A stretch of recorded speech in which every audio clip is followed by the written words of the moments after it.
Right.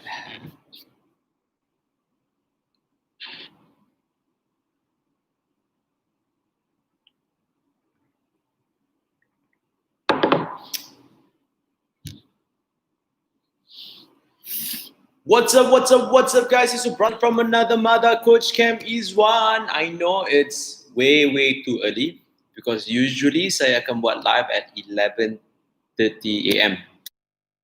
However, disebabkan kejap lagi ada beberapa orang datang for consultation, I won't be able to buat my live kejap lagi. So I'm going to do my live slightly earlier, sekarang pukul berapa? 9.40, let's say pukul 10 lah. So I have 1 hour lah. By the time pukul 11 tu, good morning Neha. Neha, it's almost 10 a.m. and you are awake. Amazing. So that's why I'm doing my live earlier because kejap lagi pukul 11-ish, ada beberapa orang datang for consultation. I have about 4 people I think coming over. So I won't be able to do my live. So I'm going to do my live now. And I'm showing my new hair. Nampak lagi muda kan? Dah hilang 10 tahun dari potong rambut semua.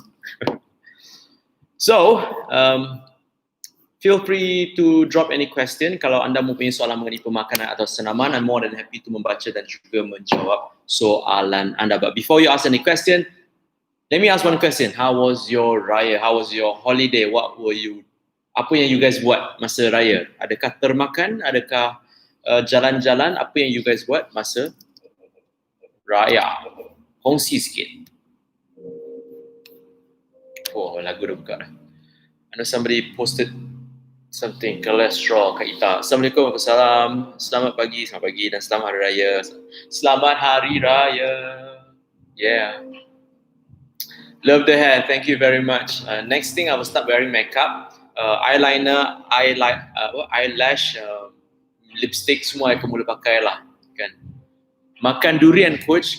Raya makan durian ke? Musim durian ke sekarang? Tak tahu pula sekarang musim durian. Just to share with you guys, I tak makan durian.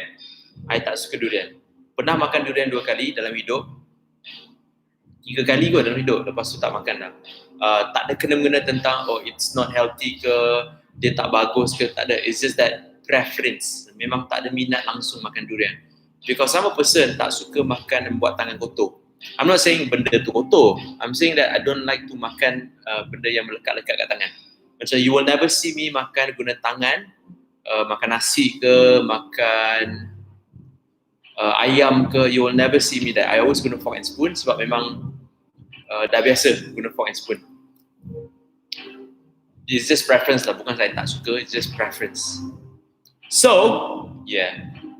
Kepada yang lain, masa Hari Raya, first 2-3 days Raya, apa yang you guys buat? And I kongsi sikit what I did during my Raya. So the day before Raya, if you guys follow my Insta story, one of my previous sponsor daripada Standard Issue Gear, Eti and also Hezri, diorang belanja ice cream. So I'm a sucker for ice cream lah. So my kryptonite is ice cream. Memang I suka makan ice cream sangat. And there was something new yang dia bagi dekat I, ice cream tu. So they sent me 2 ice cream. So I makan 2 ice cream. And to be honest, 2 ice cream tu sikit for me because I can actually eat 3 minimum up to 5 type of ice cream in one sitting. Memang masa tu buka puasa dengan ice cream. Hans pun macam like, coach, because on Friday kan.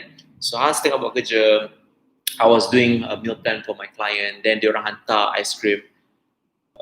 Then before diorang hantar ice cream, before they contacted me, I check ice cream, mengusik Hans. I kata, Hans, so hari ni kita makan ice cream ya?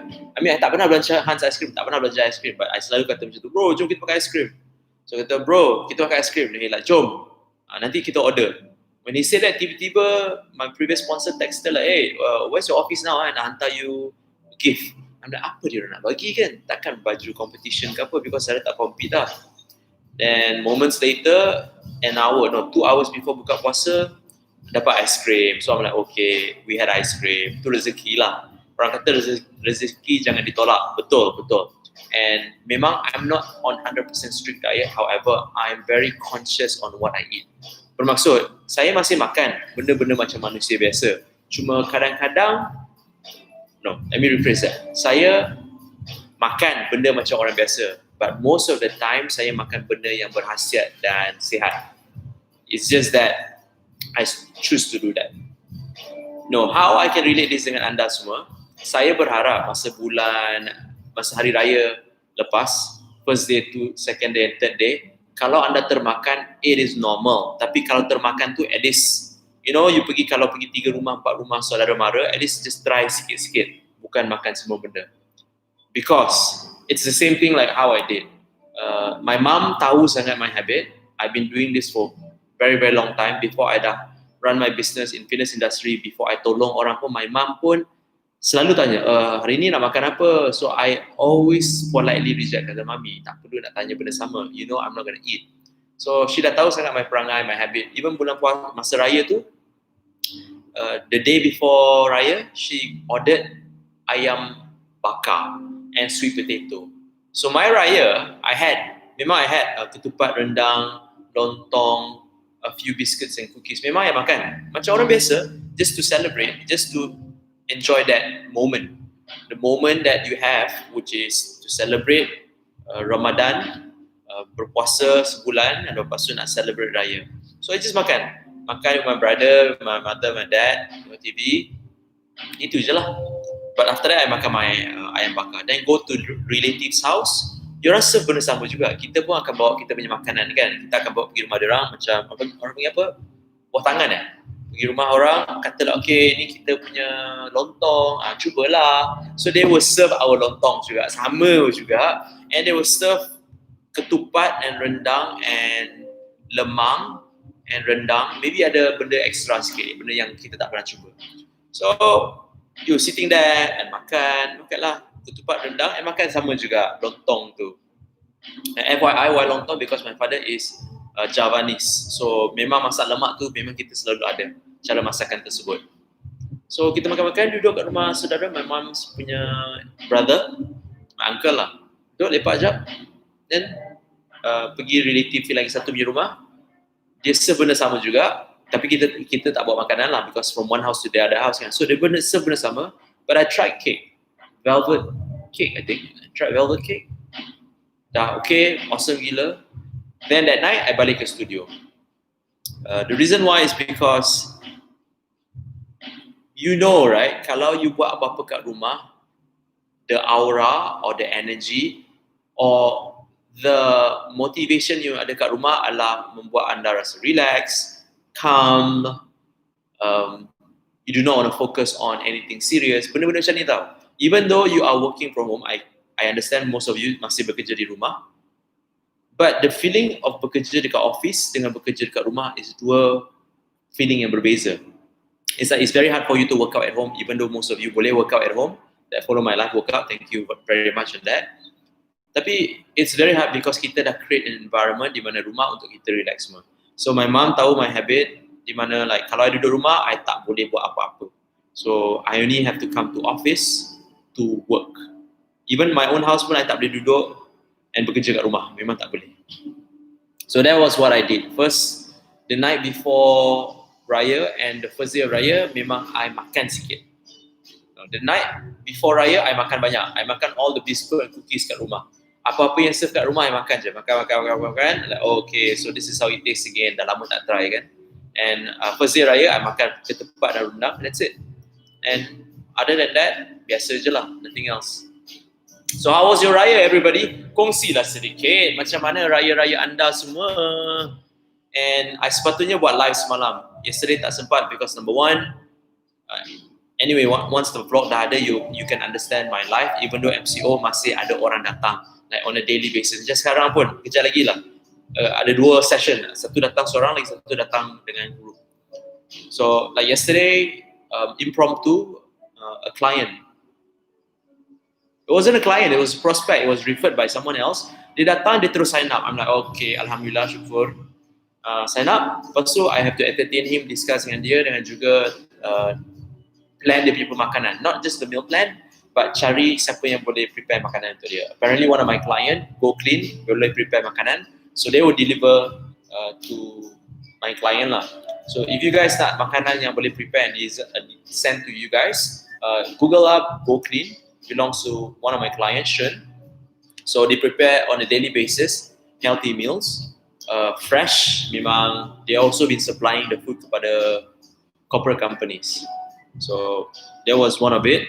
Then petang pula, I have to meet my business partner and we'll sit down dekat mana semalam? Huckleberry. Apparently, restoran punya business macam biasa je. I mean, if you've been to Huckleberry, kepada anda pernah been to Huckleberry, it's always packed kan? But now diorang ada SOP di mana you have to put numbers of tables and tak boleh crowded sangat. So we're sitting down, but next to us ada couple, behind us ada a groups of friends, opposite of us. So basically, it's just like a normal business. Cuma tak ramai macam sebelum. And their employee tak ramai macam sebelum. I think sebelum was like 9 employee, 8 employee. Yesterday was only 4. So memang ada SOP for the restaurant. I'm aware of that. However, the business is still running like normal. Lepas kita orang had a short meeting dekat Huckleberry, we want to makan dekat this chapati dekat Bukit Damansara. So-called high class mamak lah. It's not kita tak nak makan kat mamak. Sebab mamak banyak orang. So we went to a slightly high class mamak sebab tak ada orang. So perbezaan harga we makan shish kebab. So shish kebab was like 15 ringgit. Kalau kat mamak biasa tanduri is about 7 ringgit. It's almost double the price. Cuma dekat that slightly high class punya mamak, which is called chapati, tak ada orang. And it's much more neat, clean, and I feel safe lah. Because you record down, you ambil sanitizer, macam ada SOP je. Mamak I tak pergi because memang tak ada SOP langsung. So anyhow, food business is running like normal. Then next to it, I nampak there's a lot of bars, like they are serving alcohol. Nothing wrong. That is the area where people nak pergi minum semua kan. But they serve like normal lah. So basically, F&B industry, it's like normal. Cuma it's not operated macam before, which is like you can see a crowded group of people, orang huha, tapi masih ada orang. So yeah, now we're just waiting for the fitness industry pula. Masih belum ada black and white. The only SOP we have for fitness industry adalah bila klien datang, get the temperature, tulis nama diorang, we need to have at least 1 meter distance away. Anyhow, memang saya tak sentuh my client unless memang the weight is so heavy, I have to help my client. But most of the time, I don't assist my client in terms of kena pegang tangan diorang ke tak ada langsung. So yeah, that's what went through yesterday, which I supposed to do my live yesterday, tapi tak sempat because of time restriction, sebab ada client datang, impromptu client datang, and also appointment. But today I terpaksa buat awal sebab kejap lagi ada orang datang. So these are the things that unavoidable, but I'm trying to manage because I have already promised myself, even to my boys and also to YouTuber, once video dah naik semua, the FAQ segment will be on a daily basis until end of the year. The reason why I nak buat platform ni sebab ada banyak orang nak tanya soalan. I know at this moment most of you tak tanya soalan, maybe because you're doing your work and listen, and I realize that orang suka dengar perkongsian. So I'm not sure which part of perkongsian yang anda suka. If you do have any suggestion yang you guys nak saya kongsi, I will do that like on a daily basis. Maybe there's something I can share with you guys. And also we're going to start our podcast inshallah by mid of next month. So we will have our podcast in Spotify, we're going to have podcast and also YouTube, and also video in our YouTube and also Instagram, and also I just started using TikTok. Again guys, TikTok I tak akan masuk menari. It's more on like video workout tapi ada lagu je. So I'm not the person that suka menari. However, ada satu benda yang nak kongsi dengan you guys ya. Okay, ni cerita lama lah. Ni zaman I pergi clubbing dulu lah. Yes, memang kita pergi clubbing, kita menari ya. Memang betul. Back then, this is how supportive my mom is. How supportive So kalau you guys ingat lagi kan, awal tahun 2008, 2009, there's a trend cara menari panggil Melbourne Shuffle. This is before I pergi Melbourne, Australia pun tau. Most of my friend yang pergi ke Australia belajar, bila dah balik Malaysia sekejap untuk cuti, diorang kata, oh this is a new dance, Melbourne Shuffle, untuk rave party kan. So I selalu tengok lah diorang Melbourne Shuffle, and that time very new dekat Malaysia, 2000, I think 2007, 2006, before I masuk college. I was 18 years old, I think. So 2006, 2007, 2008, or is it slightly before that? Melbourne Shuffle was very popular. And dekat masa tu ada satu mamat ni, orang Melayu. Dia orang kata he's the best in Malaysia for Melbourne Shuffle. Which masa kita pergi club jumpa dia, memang dia ada, dia panggil apa? Reflector pants. Macam ada all this design, lampu-lampu dekat seluar dia. So me being me, like many others, you want to be in that group of people. You nak jadi macam the cool people. So I beli seluar jeans, I send dekat tailor, besarkan my jeans jadi macam, in Chinese they call it lapafu. Lapafu macam 60s, seluar 60s yang bell bottom kat bawah. Then belilah reflector. You tahu pergi kat kedai nak beli baju construction, baju polish semua. So we went to, I forgot, Sogo ke kat mana, there's one place kita beli semua reflector ni, hantar dekat this tailor, tunjuk design kat dia, so dia jahitkan tau. So apparently the seluar jeans yang dibesarkan jadi macam bell bottom, lepas tu letak reflector, become our reflector pants, because in Australia diorang jual for about $400, or is it 400 ringgit, because it's about $100 plus. I think it's 400 ringgit. Diorang kata kalau nak beli lah, but kita buat sendiri because we want to belong. Teenagers, you know, zaman remaja kita want to belong in some sort of society. Some of you guys, if you pernah experience this, and I believe most of you akan experience the teenage life kan, some of you guys and girls, masa masuk teenage life, you gone through a phase whereby like, I don't know I belong to which group. Do I belong to the group yang awesome gila, yang suka party? Do I belong to a group yang suka style, suka fashion? Do I belong to a group yang pandai, suka belajar? Do I belong to a group of entrepreneur, business people, hardworking people? You tak tahu tau you belong to which group, because teenage life, masa zaman high school, kita semua grow together. Katalah satu kelas tu ada 40 orang, you just hang out together like 30 to almost 40 people. Then slowly as we grow up, we found our interest. Kita dah mula jumpa kita punya interest, kita mula berpecah. Bukan kita tak suka diorang atau tak nak bergaul dengan diorang. It's just that by choice, we found our own interest. So I still remember during high school, in private school, with this group of guys lah. It was like 30 over people, 20 to 30 over people, always hang out pergi orang utama semua. And slowly the interest dah berubah. And daripada 30 jadi macam 12 ke 15 orang. So these are the 15 people that always go clubbing together. So I'm one of them. So I bergaul dengan all races, Chinese, Indian, Malay, but most of the time I hang out with the Chinese group. And about the story, terlalu sikit, about the story, when Melbourne Shuffle is very new dekat Malaysia, I participate, and my parents datang to the competition and supported me. Imagine this, my mom came to, I think that time was the Atmosphere punya club, datang and just have a look and support me. So yes, I've competed before in menari punya competition, but that's not the reason why I do TikTok. The TikTok for the purpose of a platform. So kepada anda semua yang rasa nak cuba a platform, you can try TikTok. TikTok is very new for Malaysia. However, it is booming around the world. So again, I nak repeat, next month onwards, we're going to do our podcast, inshallah, by mid of next month, podcast, YouTube, Instagram, and also TikTok. So, back to you guys again. How was your Raya, first day and second day of Raya? Apa yang you guys telah buat during the Raya or festive season? Okay, ada perkongsian daripada siapa ni? Sekejap, ada dua. Taya tak boleh eat clean lah musim-musim PKPB ni. I should start. Yes, you can start anytime you want. Dia bukan masa PKPB. It's like whenever you rasa dah bersedia, you bersedia. I think if you follow my Insta story, numbers of my follower in Instagram, not my client lah, follower, just kawan-kawan dalam Instagram. I wouldn't say follower, I just say kawan lah, because follower bunyi macam pengikut tau. So you guys not my pengikut, you guys are my kawan-kawan dalam Instagram.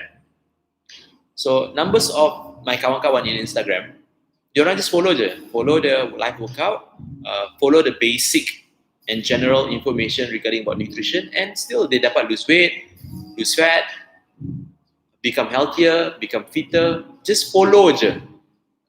Those yang nak lebih daripada tu, nak faham, nak betul-betul capai matlamat diorang, they will sign up the program with us.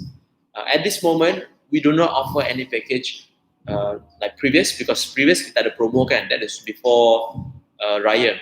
Because kita nak orang memang sign up before Raya supaya lepas Raya diorang dah terus nak start. So that's the reason why kita tak ada promo at this moment.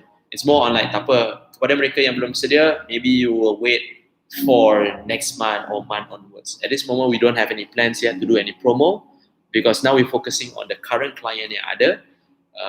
Because in a week's time, actually by Monday onwards, we have a swarm, sekumpulan manusia akan start together. Because semua orang dah sign up awal-awal bulan lepas, bulan ni bulan lepas, so kata coach kita nak start lepas raya. So I faham, I memang faham tu. So I kena consult dia orang ni, like a bunch of them, serentak. Okay, Nabnad. Hi coach, I'm Nabil, your client. Can I come on 2nd June for my first assessment? Yes, Nabil, for sure. Drop by, bro. 2nd June is on Tuesday. Feel free, bro. Drop by. Datang saja.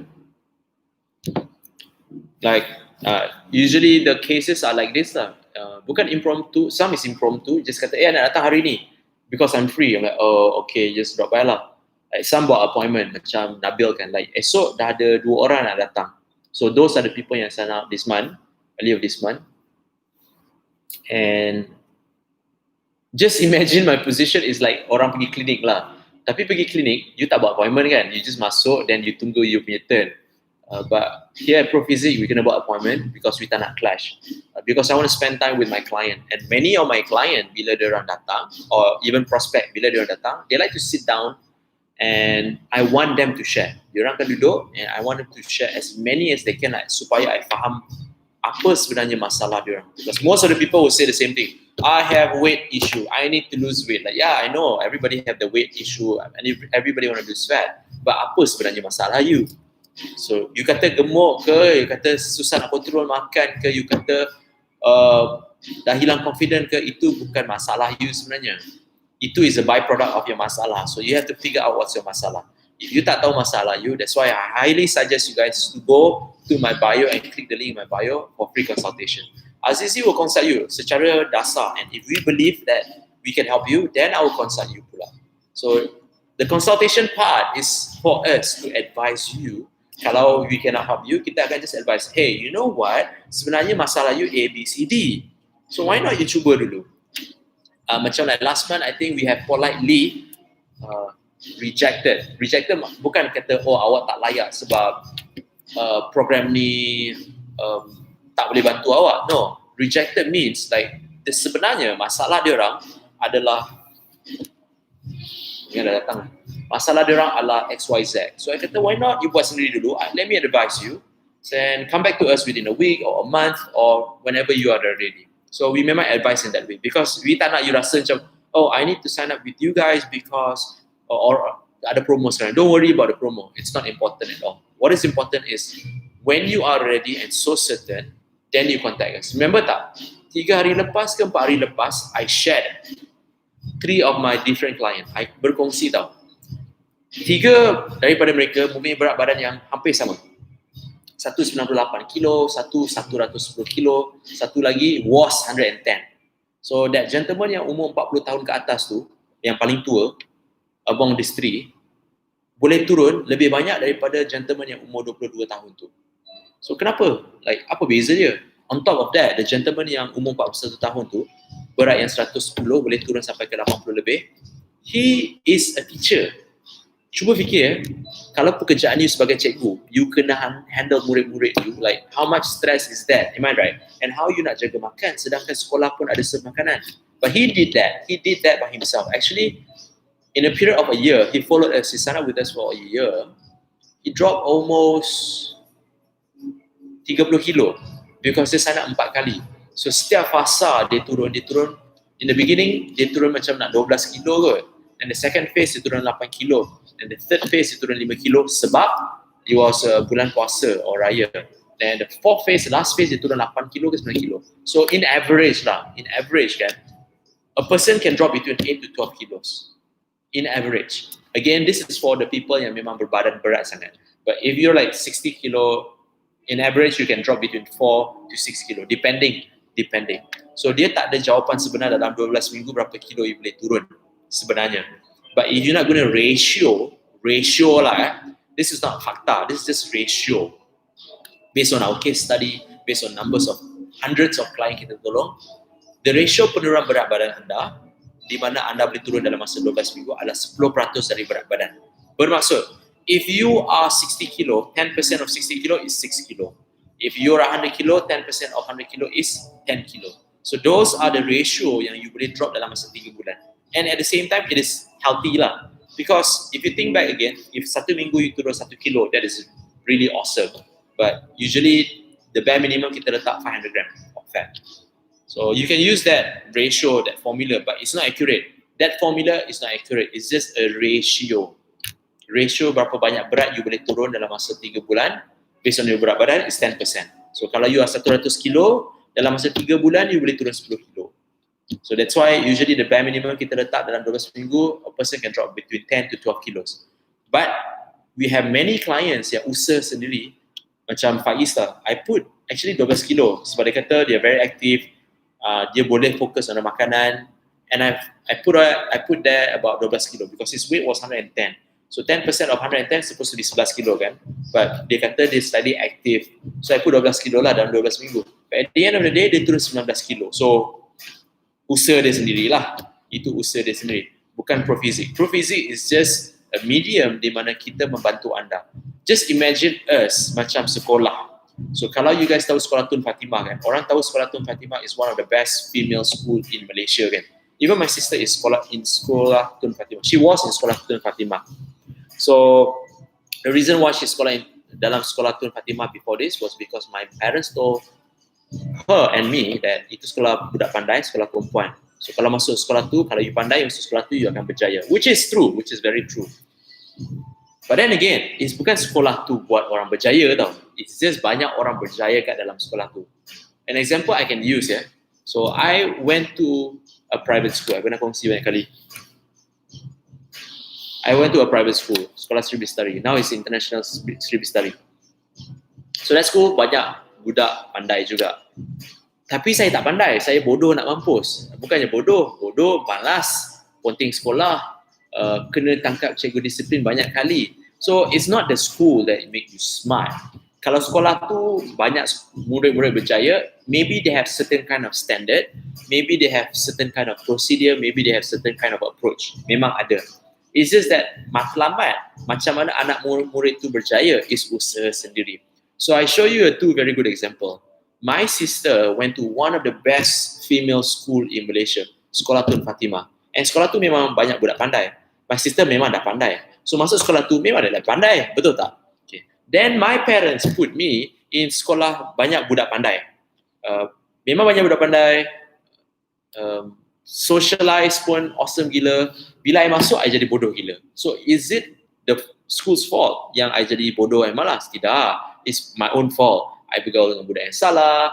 I tak nak masuk kelas. I ponting kelas. I selalu kena tangkap ponting kelas. Fly over gate. So it's not the school's fault. So kejayaan seseorang adalah based on the students, their clients, their anak murid. So same. At Profizik, don't look at us as in like, oh, kalau you sign up Profizik, you terus jadi kurus. Don't look at that. You tengok kat cermin diri dulu. Macam like, okay, sudahkah aku bersedia untuk commit diri aku untuk menjadi sihat atau berjaya atau lebih aktif? So if you are ready for that, then we can help you. So that's why the consultation part is where we consult and we advise you first. And if we can help you, then we will help. So, sorry ya guys, nak kongsi sikit benda-benda ni. So people dapat clarification. Scars, Azhar. BMI, how about the BMI? For those of main gym, their BMI how compared to normal people? This is what I like. Kenapa orang nak membandingkan BMI orang pergi gym dengan BMI orang biasa? Bermaksud, bunyi macam tu. Bermaksud, kalau you pergi gym, you tak boleh guna BMI. Kalau you tak pergi gym, you guna BMI. Apa bezanya? Oh, so bermaksud BMI formula tak boleh digunakan lah. Betul tak? Okay, these are the fakta. Go into my fakta auta. I can't remember which episode because I've done like 24, 25 episode. Dalam fakta auta, one of the episode I explain about BMI. Betul ke BMI cara yang betul untuk menyukat lemak? Salah. Why? There's a fakta behind it. Not just on the BMI, I beritahu fakta dia. I even explain kenapa orang yang follow BMI, dia orang akan also follow the formula calorie. Because cara BMI, this is just a surface saya beritahu. BMI punya cara macam ni. Kalau awak tinggi 160, berat awak 80 kilo, bermaksud BMI you lebih daripada 25, which is tahap normal. So my BMI is about 29, I think, or 30. Oh, Coach Cam, you are morbidly obese. So basically kalau I 80 kilo sekarang, you are obese lah. Betul tak, Coach? I don't know. I should ask you guys. What do you think? Do I look obese or do I look normal? Then orang akan jawab pula, coach, tapi coach pergi gym, so adalah otot, that's why berat. Like, oh, so kalau orang pergi gym tak boleh guna BMI. Tapi kalau orang tak pergi gym, kena guna BMI. Kenapa you dah mula separate? Kenapa you tak guna macam ni pula? Kenapa you tak guna BMI? Kenapa? Let me rephrase that. Kalau you kata macam tu, why not all orang yang berkulit hitam, Nigerian, Africans, orang yang berkulit hitam, jangan guna BMI. Kenapa? Because they are very genetically gifted with the muscle. Muscle density diorang lebih banyak daripada semua ada kaum and races and culture in the world. Memang this is a fakta. That's why you akan tengok Olympics, the best of the best of the best in the world, or very athletic, are all orang berkulit hitam. Daripada boxing, daripada MMA, daripada sprinter, daripada runner. Majority of these people are orang berkulit hitam. Secara fakta, this is not secara auta, secara fakta, orang berkulit hitam mempunyai otot yang melebihi daripada golongan yang lain. Bermaksud, BMI diorang akan lari. So, kalau orang kata pergi gym tak boleh guna BMI, orang biasa guna BMI, kalau macam tu, you asingkan je lah. BMI jangan guna untuk orang kulit hitam. BMI guna untuk orang Asia dan juga orang Europe saja. And also kalau orang Asia dengan Europe tu pergi gym, jangan guna juga. Like, what the hell? Betul tak? So, this is a fakta. Google this also, ya. Which is true, WHO memberitahu kita untuk menggunakan BMI untuk menyukat berat badan. I repeat, ya. WHO, this is not what I say, this is World Health Organization yang you all selalu dengar, coronavirus, tu KKM lah kan. Tapi this is the World Health Organization, like satu dunia yang memberitahu kepada, yang advice tentang kesihatan kepada dunia-dunia benua lain. World Health Organization memberitahu bahawa BMI is a way to measure berat badan yang sihat. Dia orang tak kata measure lemak badan, ya. Dia kata measure berat badan yang sihat. Beberapa tahun selepasnya, dia orang memberitahu it is not accurate to measure fat, but it is convenient to measure healthy body weight. So, mungkin orang tak faham bahasa Inggeris. Kalau tak faham, boleh Google and translate. Even sometimes pun all these technical term dalam bahasa Inggeris pun, I tak faham. To be honest, saya cakap bahasa Inggeris pun broken English kot. But when I don't understand, I akan just masuk, I Google and translate. Because kadang-kadang dia orang punya terminologi ni berbeza sikit. Bila kita translate pun bunyi lain. So, apa yang dia orang memberitahu, WHO memberitahu, I can't remember which year lah. BMI adalah cara yang betul untuk menyukat berat badan seseorang kepada tahap yang sihat. Sihat atau tak sihat. Tapi dia tidak memberitahu bahawa itu adalah cara untuk menyukat lemak badan. Beberapa tahun selepasnya, dia orang memberitahu BMI adalah cara atau formula yang mudah digunakan tanpa menggunakan duit atau alat-alat yang mahal untuk menyukat berat badan atau kadar berat badan yang sihat atau tidak sihat. Itu saja. Tapi kita yang nak percaya sangat, oh, this is the way how to measure fat. No, it's not. You will never measure fat dengan BMI. How do you know? Like, you just find your kawan yang tinggi sama berat sama, you measure je. You just measure je, kata tinggi sama berat sama. Dua-dua akan kata, oh, BMI you sama. Tapi bila tengok badan, kenapa dia nampak lagi fit daripada aku? Tak fair lah. Betul tak? Macam hari tu, I still have kawan dalam Instagram, or follower. I say, from now on, I'm going to use kawan dalam Instagram lah, not follower. Dia kata, coach, kenapa you cepat sangat? Berat badan coach dengan saya sama. So, kenapa nak compare berat badan? Because berat badan tidak bermaksud otot dan lemak dan air. Berat badan is accumulation of komposisi badan you daripada otot, lemak dan juga air dan juga tulang semua lah. So, kalau seseorang tu nak membandingkan coach dengan saya berat sama, tapi kenapa coach nampak lagi fit? Kenapa coach nampak lagi cepat? So, I always repeat this jutaan kali. Jangan assume that kalau seseorang tu berat 80 kilo, tinggi dia 180, dia orang tu obese. Itu adalah cara menyukat. So my answer towards you, bro, BMI is tak tepat langsung. It is satu cara untuk mengetahui di mana seseorang tu melebihi berat daripada tinggi dia tak. Itu saja. Berat dia lebih tinggi atau tahap yang sihat atau tidak sihat untuk seseorang punya ketinggian. Tapi ia tidak memberitahu kadar lemak badan langsung. So apa yang memberitahu kesihatan seseorang bukan berat badan, tapi kandungan lemak badan. So you don't measure weight to judge a person's health. You measure the body fat to judge a person's health. That's my answer regarding about BMI.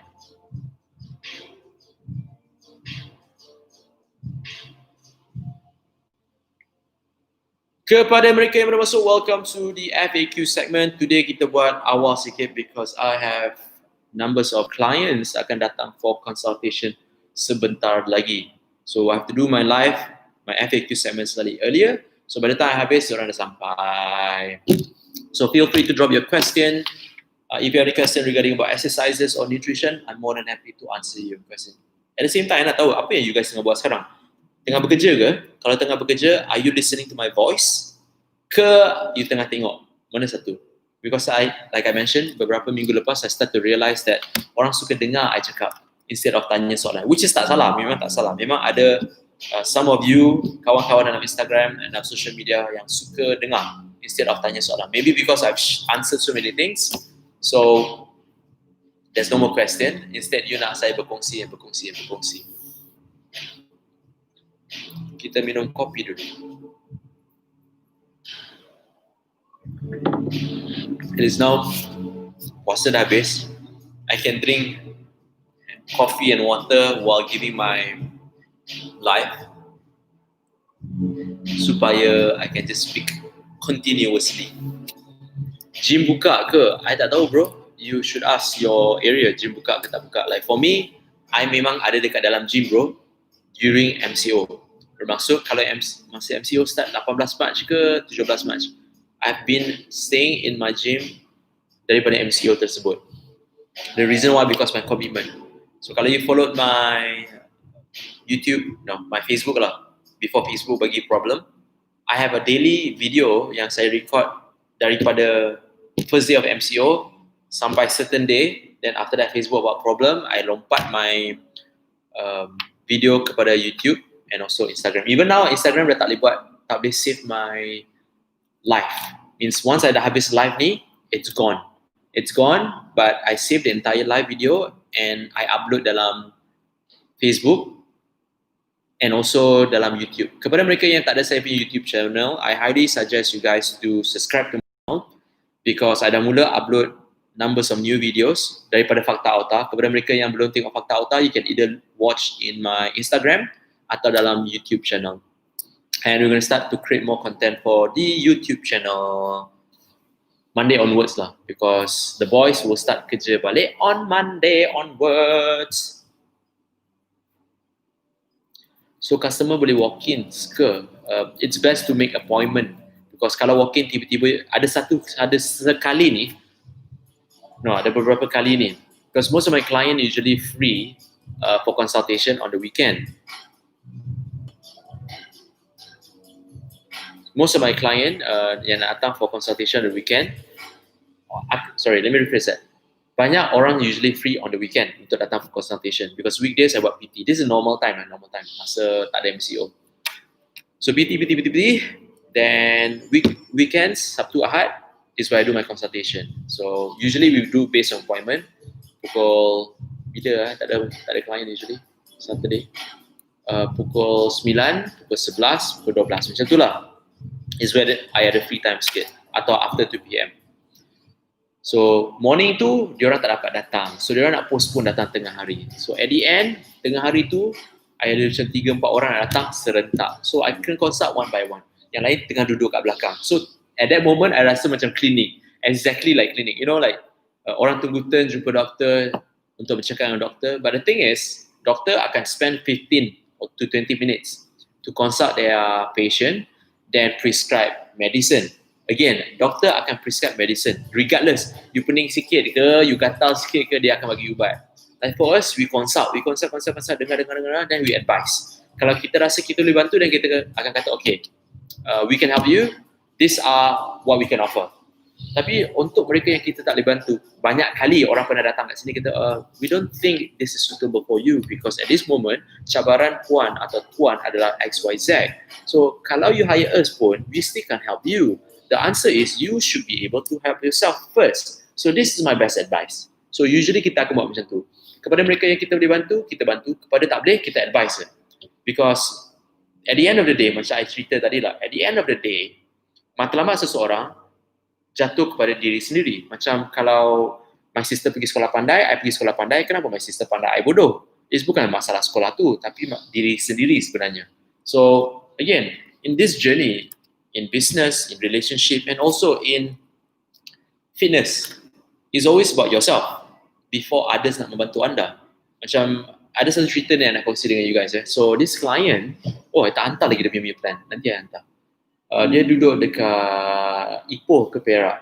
So dia mempunyai masalah berat badan. She is about 100 kilo plus and dia masalah kitaran haid. Mungkin dalam setahun she only have like 3 kali period, 4 kali period. So she pernah datang to my talk.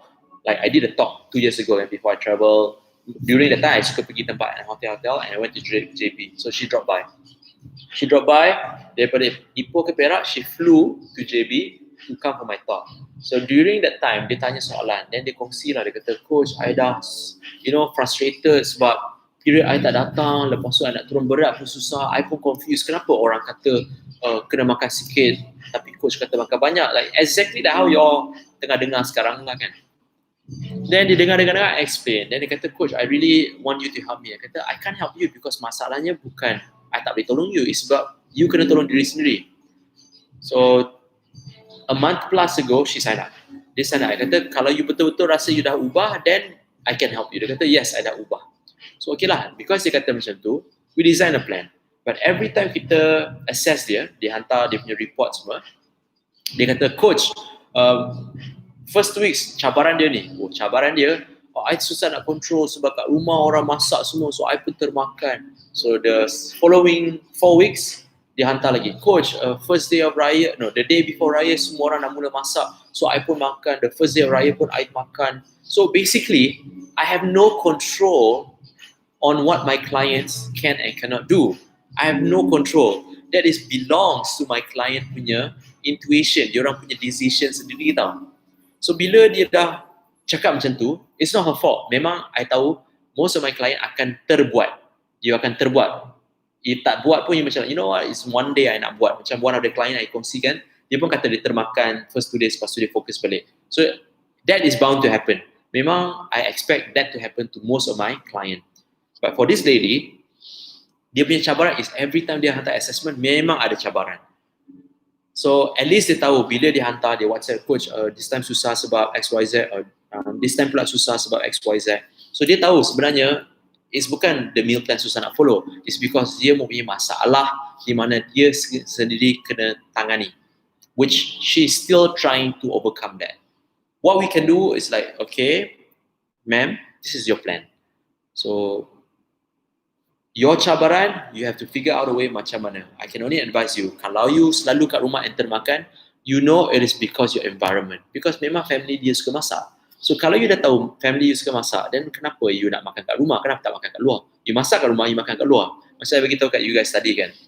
The reason why I tak balik rumah atau duduk with my parents, it is because my parents' house, my mom suka masak. Even though my parents tahu saya mempunyai cara pemakanan tersendiri, But sebagai ibu bapa, diorang akan selalu tanya, nak makan tak? Mami nak masak, daddy nak belanja makan dekat sini. It's their job, it's their role to always ask us, apa lagi yang kurang? Itu sebenarnya. The reason why your parents or your family, your relatives selalu tanya nak makan tak, mama masak ni, is their role sebagai ibu bapa untuk offer kat you guys whether cukup ke tak cukup mama dan papa masak untuk you guys atau beri kat you guys. Kalau tak cukup, bagi tahu, mama dan papa akan usahakan lagi untuk memberi secukupnya. Itu role mereka sebagai ibu bapa. If you are a parents, you mesti selalu tanya nak makan kat mana? You akan tanya parents, you punya anak-anak lah, like what else do you want so I can please you. That's your role. So sama, parents punya role, mak mentua, bapa mentua, ibu bapa punya role is to tanya anak-anak diorang, walaupun dia tahu anak-anak diorang mempunyai masalah kesihatan ke, anak-anak diorang mempunyai matlamat nak jadi sihat ke, memang diorang tahu. It's just that diorang punya role in life is to please their kids, their family. Itu je. So jangan salahkan parents you, oh parents dia selalu paksa I jadi gemuk. No. Parents tak suruh jadi gemuk. Diorang faham you dah berbadan besar. Parents cuma menjalankan tugas mereka untuk tanya, cukup tak apa yang aku bagi kat engkau? Itu je. Tapi cara dia berbeza lah. Cara dia, okay, mama dah masak hari ni. Ingat tak masak lemak yang Hanif suka? So mama masak lah. Janganlah tak makan. Kesian mama dah spend time dekat kitchen masak untuk you guys. You know? So you will see that as like something that is hard to overcome. But kalau you nampak macam I cerita ni, oh sekarang baru perasan kenapa my parents suka masak. It is because their role is to do that. Kalau you sebagai suami, your role is to mencari nafkah untuk keluarga. Kalau sebagai isteri, your role is to menjaga keluarga dan anak-anak untuk masak dan juga masak. That's your role. Itu je. But you kena faham lah apa sebenarnya punca yang susah sangat nak ikut. So that lady punya cerita is punca dia punya environment. Parents dia suka offer dia makanan walaupun dia dah berbadan besar. Parents dia suka belanja dia makanan walaupun dia dah berbadan besar. It's just that their parents punya role is just that. Itu saja. So kalau dia tahu itu cabaran dia dekat rumah, she should figure a way macam mana dia tak terhasut dengan benda-benda macam tu. Like for me, I understand clearly. That's why I told my parents, kalau you keep offering me, I'm going to move out. So they still offer. At the end, I move out. Pindah lah keluar. So dia tak offer sangat lah. Tapi dia masih tanya. Walaupun I move out, dia kata, okay, mami nak masak nak apa? Tahu, that's the role of a parents. So guys, don't hate your parents. Jangan blame your parents. I personally pernah blame my parents. I blame my mom. I blame, not my dad lah. My dad tak pernah paksa I jadi gemuk. My mom yang suka buat I jadi gemuk. Sebab mami nak masak apa? You know? So I blame my mom so much. Because dari kecil sampai besar, apa yang minta, my mom bagi. Even my brother sekarang lah. Apa my brother nak, my mom bagi. So I told my mom, Mami, nanti Syafiq jadi gemuk macam Iwan. So he's getting fatter and fatter. That's how much our parents loves us. They give us almost everything that we want, that they can afford, everything that we want. Even though kita dah makin nampak tak sihat ke, jadi comel ke, our parents will try out their very best to please us. Either in a way of bagi benda, object, or in a way bagi kita pemakanan. It's always like that. So you're a parents, you should know that. I'm not a parent, but I understand that. Sebab banyak sangat benda yang I went through and I've seen with my eye and I've experienced, so I faham sangat that part. So anyhow, tentang like I hate my mom getting me fat masa kecil was because dia selalu bagi semua makanan yang minta. I still remember makan mi curry, kerang, roti dengan mayonnaise, dengan burger, like all the nonsense food. But that's how my parents show me how they love me. So don't blame your parents kalau parents you selalu offer you makanan, because that's their role to always ask you question, to always offer you by asking dengan cara yang berbeza. Tapi sebenarnya dia tanya, cukup tak apa yang mama dan papa bagi kat awak? Kalau tak cukup, bagi tahu. Tapi bahasa dasar, bahasa biasa dia kata, nak makan apa? You know? So yeah, please understand that part. So this is something new, right? I'm pretty sure this is something new to you guys. This is how I consult orang lah sebenarnya. Bila orang dah kongsi banyak benda, baru like, okay, sebenarnya masalah you macam ni. So you kena faham kenapa masalah you macam tu. So you figure a way. Kalau you guys sekarang dah tahu, oh sekarang I faham kenapa sebenarnya my parents always ask I makan walaupun diorang tahu I berbadan besar ke I tak sihat. It's because they are raw. So sekarang you dah faham. Kalau you faham apa yang you kena buat. This is your part, it's not your parents' part. It's not my part, it's not your parents' part, it is your part. Your part is macam ni, take action. My best advice, Papa, Mama, you should know right, my badan berat-berat dah. Boleh tak jangan offer I makanan lagi? Instead, kalau nak offer I makanan, offer I masak ulang. Nak masak ulang, sayur ulang. Dan diorang pun akan kata, kau sakit ke? Tak sakit, takut sakit. You buat macam tu je. You have to tell them. You have to tell them in advance before diorang nak masak apa-apa. You just remind them je. Even for me, it took me I think about 8 years, 9 years untuk I politely reject my mom and politely tell her like, Mami, janganlah. If you keep asking, you know I'm not going to eat, right? I selalu kata macam tu. Like, Ma, if you keep asking, you know I'm not going to eat. So, kenapa selalu tanya? Why not just don't tanya? Kan? So, bila I meet my mom, I always bring her out. Kita orang pergi TGI Fridays. Kita akan pergi tempat I boleh makan. So, she clearly understand. Even though tak makan, dia akan share with me. Because my mom is very Chinese style, suka makan bihun soup, kway teow soup. So that's why I pun suka makan, tak suka makan nasi because I've been raised up that way.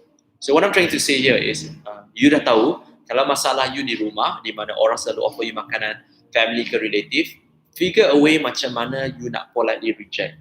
Find a way, either you nak makan dengan diorang, makanan sendiri, atau nak bagi tahu diorang in advance that, hey, you know what, you know that I having this issue, boleh tak jangan offer dah, sebab I nak jaga kesihatan I. There's so many ways you can do it. But it's your own decision. Not your parents, not your friends, not even my decision. It's your decision. Yeah, itulah perkongsian. For the past 50 minutes, I've been talking about a bit of past experience, a bit of my clients, and a bit of advice. Jika anda mempunyai soalan mengenai pemakanan atau someone, feel free to drop your question below so I can read your question, yo. And it's Saturday. Syafiq, jangan pergi rumah orang. Yeah. Betul.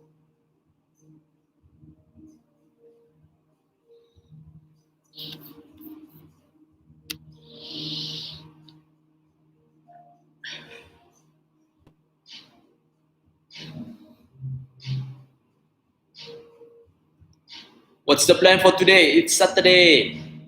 Kita dah boleh keluar rumah. Even though MCO dah longgar, you can go out. Like yesterday went out, nampak banyak gila orang. Kereta pun ramai gila. Madu tualang. I tak tahu madu tualang tu apa, bro. Just assuming madu tualang is like another madu lah kan. Yes, tapi kena measure jugalah. Still kena measure. Semua benda yang consume kena measure. Madu tualang. Aduh, aku rasa lapar dah tiba-tiba. Because my last meal yesterday was with my business partner dekat the so-called high-class mama. Because it's safer. Itu je. That's the reason why we went there. Because it's safer.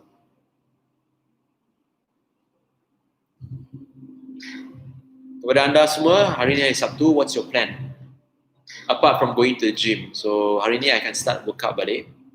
Because I haven't worked out since the day before Raya. Because I think I tak buat live kan. The day before Raya tak buat live. I don't think I buat live the day before Raya. Because I balik rumah. My mom's house. And inshallah later evening I'm going to do the live workout again. But this is for sure. I'm going to do my live FAQ segment on a daily basis. I'm still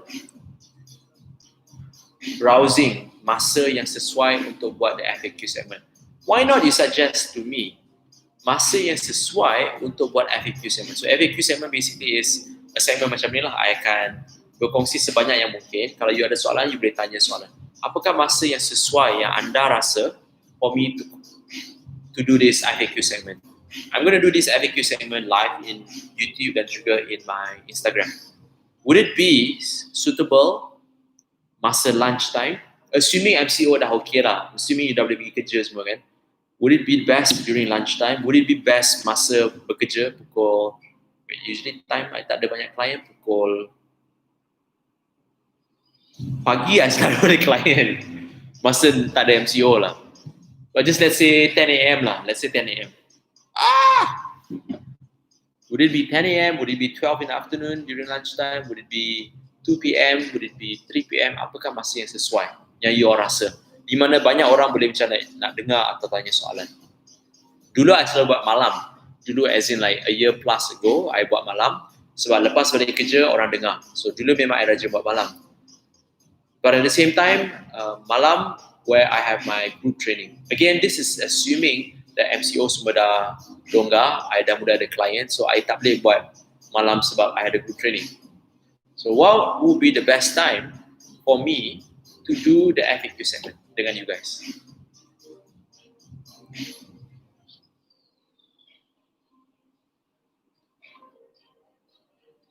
What's the difference when we roast chicken and chicken curry in the same value of calories? Assuming the curry is just curry powder, tak ada apa?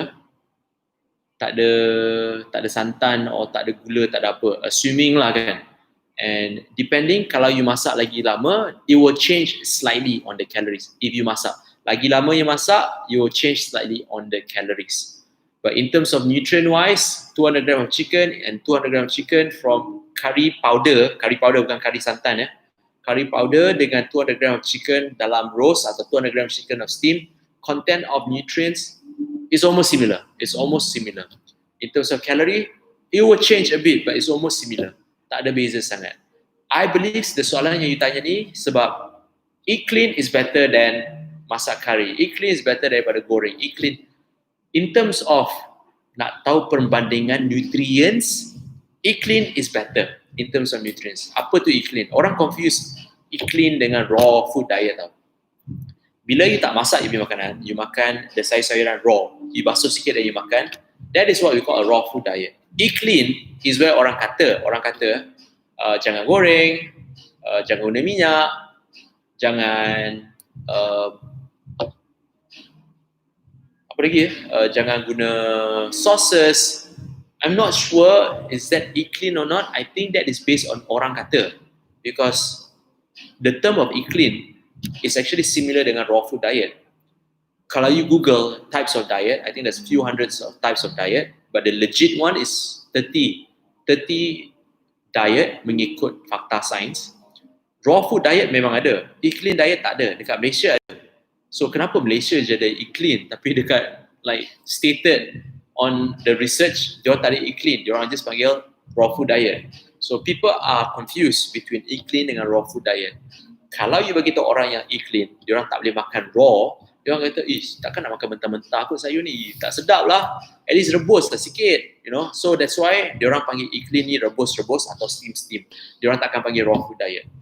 Again, this kita ubah sendiri. Macam masak nasi goreng lah. Kalau nasi goreng cara masakan Chinese berbeza daripada nasi goreng masakan India atau Mama or Malay or even apa lagi race. Other races. So bila kita dah cuba tapi bukan kita punya cita rasa, kita ubah sendiri. So we call that as whatever we want. So that's why I panggil this sebagai orang kata punya diet. It's not based on fakta science. Fakta science dated, I think there's 30 over research based on types of diet. One of it is raw food diet. So raw food diet is pure raw. Diorang tak masak dia punya makanan langsung. Even diorang makan raw, bukan raw telur tau. Raw sayur, raw buah. Meat diorang tak makan sangat. Diorang makan more on fishes, kalau tak salah. Oh no, they are more into vegetarian. So it's very raw lah, buah-buahan dengan sayur-sayuran. That's raw food diet. Apakah efek santan dalam pemakanan kita? Tak ada efek sangat, tapi kalau makan setiap hari memang ada efek. Kalau you kata setakat nak letak sikit, tak ada langsung. Tak ada efek langsung. Dia bunyi macam ni tau. Apakah efek guna minyak dalam makanan? Like, what's wrong with guna minyak? But kalau you selalu masak, fried guna minyak, then obviously you gonna change the nutrients dalam makanan.